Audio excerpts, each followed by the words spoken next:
right, let's start with this weekend in Miami for the Patriots, Bert. I was asking Mike Reese last hour, I said, is this rock bottom? Are the Patriots at the bottom now?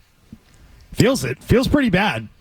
Yeah, I just think, I try to view these things from 30,000 feet a little bit more than everybody else here does, which I understand it's very week to week in the NFL, in the home markets and everything else. But I just think these things are bound to happen. I think it's just the team you have. You're going to have one week where you're super competitive. You're going to have the other week where you're not. Inconsistency, I think, is a symptom of youth. And look, that Miami team's playing really well. Yeah, I think it's a playoff level team. That doesn't mean they're going to get in, but I think you can see how well Tua is playing, and you can see the team speed they have. And I also think I can't remember if it was you guys or somebody else asked me about this last week, but somebody asked me last week why they've had so much of a problem against Miami, particularly lately. And I thought about it, and it kind of dawned on me: it's team speed. That's what it is. They're just fast all over the place. And it's not just Waddle and Hill. It's Achane. It's on the defensive line having Chop Robinson. They are fast all over the place. And that, I don't think they were, even in their heyday under Belichick, they weren't particularly fast. So I think based on the roster that Gerard and Elliott and all those guys inherited, this was a bad matchup, and it's still going to be a bad matchup until they get faster across the board. I do think that rock bottom, you need to string a couple of those just ridiculous blowouts together. If they come out and get smothered by the Colts, I would sound the alarm bells. That's now heads may roll. Here. When it goes back to back, yes, yeah. I think They asked me about this in Chicago this morning about Chicago radio. But I think it's a good example here, right? The Bears haven't looked good the last couple of weeks, but they've been competitive, right? So how do you balance that?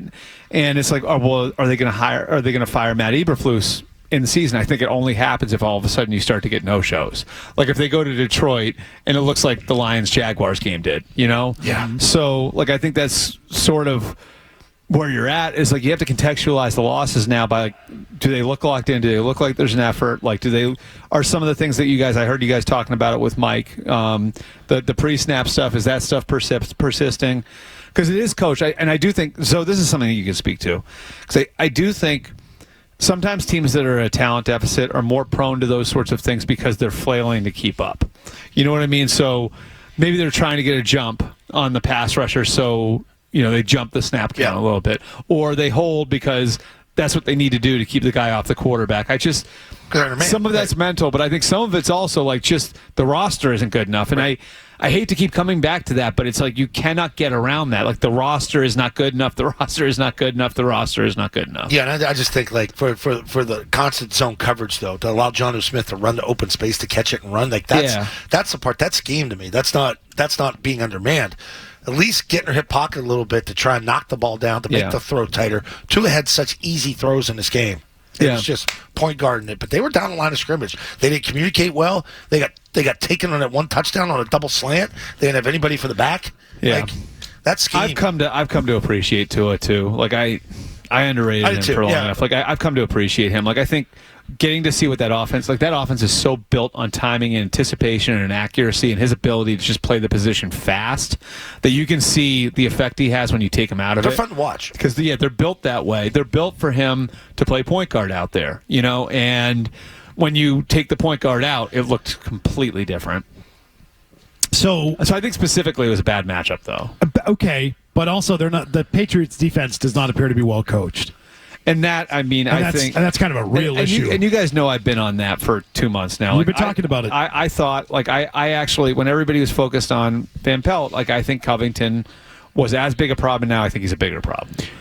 Is he going to get fired? I think there's a chance of it. I think you at least have to augment the staff.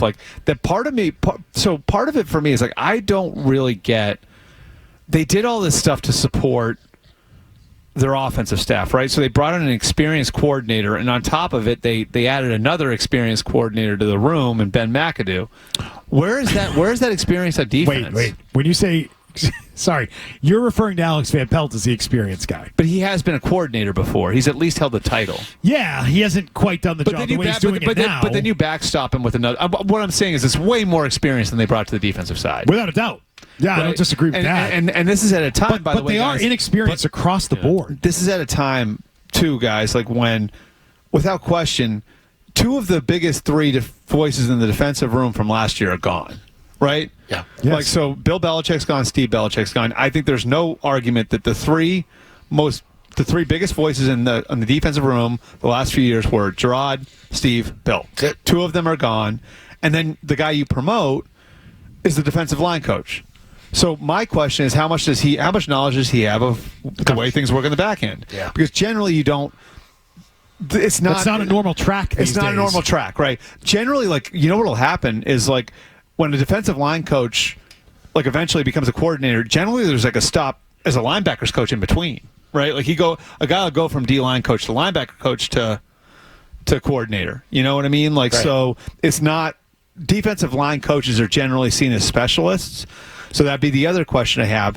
And even if Covington is better than that, which I mean they had to think he was, why not add like the equivalent to Ben McAdoo on the defensive side? Like, where's the old guy? Is that supposed to be Gerard Mayo, though? Not that McAdoo is, right. But Gerard Mayo's like, now you're stretching him thin because he's got to worry about learning how to become a head coach. You know what I mean? Like, so, yeah. Like, it's just, where's your fail-safe on that side of the ball? Here's another wild idea. You actually hire an experienced coordinator to be the defensive coordinator, and you don't promote DaMarcus Covington.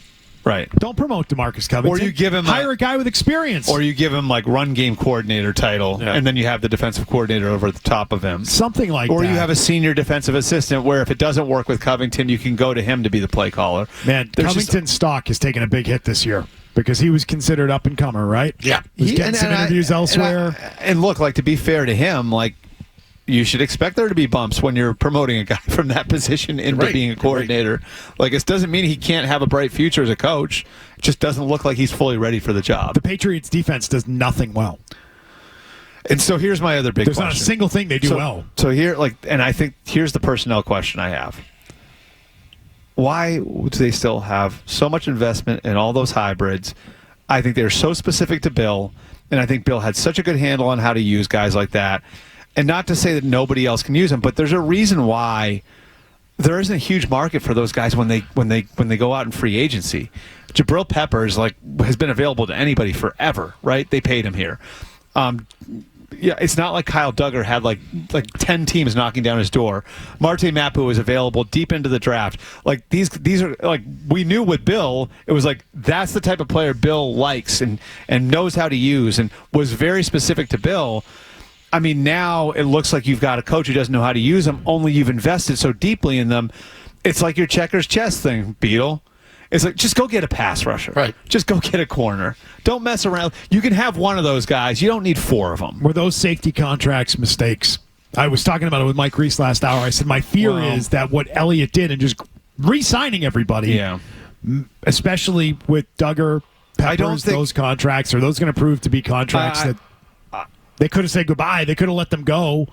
Wouldn't have killed them. I think you should have done at least a couple of them, and I'm not going to pick out exactly which one, but I think you should have done, and not just safety. I think what you could have done is you could have picked a couple guys in the building and said, you know what, these are program guys. These guys have done the right thing. Maybe it's an overspend, but we're going to pay these 1, 2, 3 guys just to show the rest of the locker room what we value. Well, when and Duggar, they got drafted the here. The question is, did you do it? Did you go overboard with it? Which I think they probably did. They did. And that's all they really did because they have not brought in outside talent. I don't know if anyone's realized that. They haven't brought anybody But if you look at the way that the best teams are built, you'll see deep investment in premium positions, right? Like when the Rams won the Super Bowl, they were invested in a pass rusher, in Aaron Donald. They were invested in a corner. They were invested at receiver. They were invested at quarterback. They were invested at left tackle. Same thing with the Niners, right? Go down to the Niners. Who are the Niners invested in? Brandon Ayuk, Trent Williams, they will be in Brock Purdy, Nick Bosa, Javarius Ward. Like they all play premium positions. McCaffrey. Yeah, well, McCaffrey's a unicorn. But they got their big. That's a massive, big free agent guy. Like they weren't traded for. That's huge. Yeah. So, but it's another example of like and that's not considered a premium position. That's like my whole argument with guard. Like, if you're going to invest in a guard, it better be Zach, legit. It better be Zach Martin. Yeah. If you're going to invest in a running back, it's working out for the Eagles. You know why it's working out for the Eagles? It's Saquon Barkley. Yeah. Saquon Barkley. Right. Yeah, the Patriots are heavily invested at safety. They're heavily invested in the defensive line, and not any true edge guys when I talk about that. And where else? Guard. Yeah, guard. Yeah. Also heavily invested in guard. Not tackle, not pass rusher, at least monetarily, not at corner. They've got a really good one in Christian Gonzalez, and that's what makes it hard now is that like you got multiple needs going into the offseason, and a bunch of those needs are at premium spots. You need a pass rusher, you need a left tackle, you need a receiver. It's tough to take care of all of those things at once. Yep. Hey, if you like that clip, check out more videos from Zolak and Bertrand right here. For more Patriots analysis and opinion, hit this playlist. And for all the latest from the Sports Hub, download the app at 985thesportshub.com.